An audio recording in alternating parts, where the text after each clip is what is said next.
망설이는 미즈는 지문을 인식해 문을 열었습니다. 문을 열 수 있었던 건 사실 그 전날 미래가 미즈에게 찾아와 이제 바꾸자며 서로 역할을 종료했기 때문이었습니다. 박상영의 만행은 이렇습니다. 회사 안에서 친절하게 대하는 박상영을 그냥 직장 상사이냐 하며 오냐 해줬더니 어느 날 차 안에서 강제 키스를 시전한 것입니다. 미래는 이런 거 아니라고 하자 박상영은 무릎 꿇고 용서를 빌었고 미래는 한 번만 봐주기로 하면서 그냥 오늘 일은 없었던 걸로 하자고 한 것이었습니다. 그런데 다음날 상영은 미래에게 다른 사람들 다 보는 앞에서 이러면 불편하다며 이러지 말라고 들으라고 떠들어댔고 그때부터 미래가 유부남에게 꼬리치는 여자로 소문이 난 것입니다. 로사에게는 정신이 온전치 못한 아들이 있습니다. 그래서 혹시라도 자기에게 무슨 일이라도 생기면 아들이 혼자 남게 되어 큰 걱정입니다. 그래서 미래에게 후견인 얘기를 하며 부탁합니다.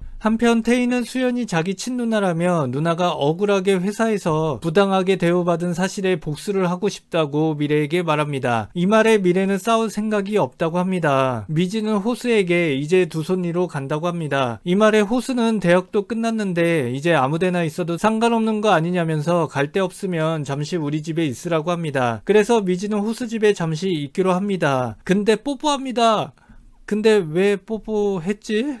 싸울 생각이 없는 미래에게 태희는 익명 게시판으로 한쪽 회사에게만 일부러 밀어주기 영업을 했다고 고발합니다. 당연히 신 팀장은 미래가 한 일로 오해합니다. 로사 식당에 충구가 옵니다. 충구는 건물을 팔지 않으면 아들 얘기를 하겠다고 합니다. 그래서 로사는 아들 얘기는 미지에게만 말했는데 충구가 안 걸 보고 미지가 알려준 걸로 오해합니다. 이런 오해가 있을 때 미지가 로사를 만나고 사실 저는 미래가 아니고 미지였다며 그동안 제가 미래 역할을 했다고 하니 이 말에 로사는 이제 볼 일 없다면서 다시 오지 말라고 합니다. 이 말에 혼란스러운 미지는 집에 갑니다. 방에 들어오자 미지는 방문 닫히지 않게 가방으로 문을 열어놓습니다. 이 모습을 본 엄마는 이제서야 깨닫습니다. 그동안 미래와 미지가 바꿔서 지냈다는 것을. 그래서 오키 엄마는 왜 속였냐며 엄마 못 믿냐고 화를 냅니다.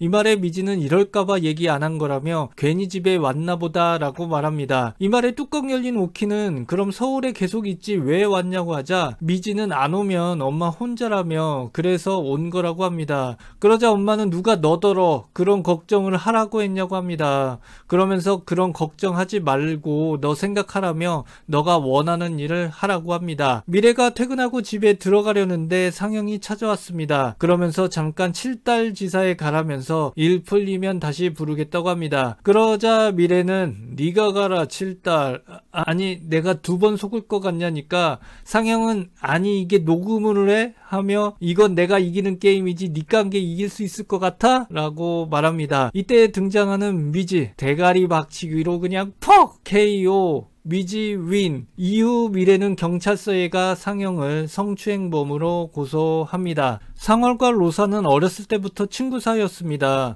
결국 충구가 일을 냈습니다. 바로 신문기사에 로사가 죽은 상월의 재산을 모두 빼앗았다고. 하지만 이건 진실이 아닙니다. 세진이 서울에 왔습니다. 그래서 퇴근하는 미래가 세진을 봅니다. 세진은 우리 아직 못다한 얘기가 있다며 얘기하자고 합니다. 그렇게 세진은 미래를 자기가 아는 지인이 있는 곳에 데리고 다니며 인사시킵니다. 이렇게 하는 이유는 미래가 주위 사람이 없어서 딸기 줄 사람이 없다는 얘기에 아는 지인 소개해 준 것이었습니다. 그러면서 별을 보며 우리 앞으로 진지하게 생각해 볼 수 있냐고 말합니다. 호수는 로사 선생님의 보도가 너무 디테일한 게 이상하다고 생각합니다.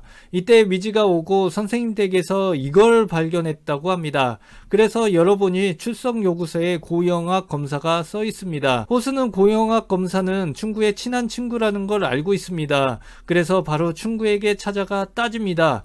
충구는 내가 뭐 청탁이라고 한 것 같냐고 말하자 호수는 꼭 이렇게까지 해야 하냐고 합니다. 이 말에 충구는 현상월 씨 본인의 죄가 뒤늦게 드러났을 뿐이라고 합니다. 그러면서 이제 의뢰인의 이름은 현상월이라며 이름이나 제대로 알고 다니라고 합니다. 이때 호수에게 이명이 옵니다. 놀란 충구는 호수에게 다가가지만 호수는 그냥 자리에서 벗어납니다. 됩니다. 로사는 진짜 로사가 아니고 상월이었습니다. 상월은 고아였는데 로사가 가족이나 다름없었습니다. 그런데 로사가 결혼을 했고 상월은 혼자가 되었습니다. 하지만 그 결혼은 순탄치 않았고 매일 폭행에 로사는 몽에 멍이 들었습니다. 게다가 아들이 있는데 장애로 태어났습니다. 어느 날 로사 남편이 로사를 폭행하고 있을 때 상월이 이를 보게 되고 폭행을 저지하자 로사 남편이 상월의 목을 조르게 됩니다. 더 이상 참을 수 없었던 로사는 남편을 치게 되고 남편이 죽게 됩니다. 그래서 로사는 사람들 눈을 피해 상월과 함께 살게 되고 상월은 어렵게 모은 돈으로 이제 건물을 사 1층은 식당을 운영하고 2층에서 우리가 같이 살자고 했습니다. 하지만 이 기쁨도 잠시 로사가 암으로 죽게 되었고 상월은 아들을 키우기 위해서라도 자기가 로사가 되기로 하고 그때부터 죽은 사람은 상월이고 자기는 로사로 살게 되었던 것입니다. 그래서 호수는 그때 선생님에게 줬던 자료를 보게 됩니다.